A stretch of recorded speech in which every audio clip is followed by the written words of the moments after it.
Matapos ang makasaysayang kampanya ni Elrin Ando sa 2024 Paris Olympics, plano ng 26-year-old weightlifter na sumabak sa ilang international competitions ngayong taon. Kung ano-ano ito, may ulat si Bernadette Tinoy.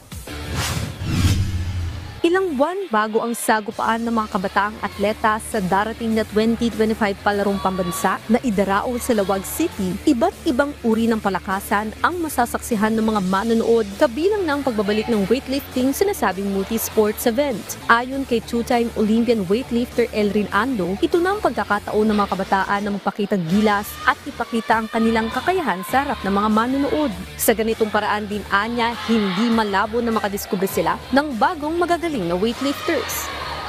Nagpapasalamat din ako kay Ate Heidi na pinupush niya talaga yung weightlifting for palaro. Tsaka parang maganda tingnan na yung mga batang weightlifting na nangangarap na maglaro ng palaro, finally nasali na din yung weightlifting sa palaro. At maraming bata na lalong nag-inspired na mag-training para makapaglaro ng palaro po.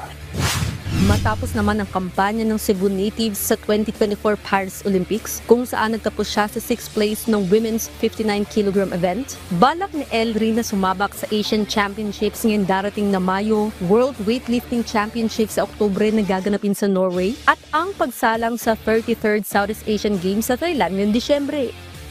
After ng Olympics na laro po, diretso po yung training namin. Tapos, ito po, madami kaming laro this year po. Gusto nyo pong sumali ng sports, huwag kayong dalawang isip kasi sa sports mababago yung buhay. Bernadette Tinoy para sa Atletang Pilipino, para sa Bagong Pilipinas.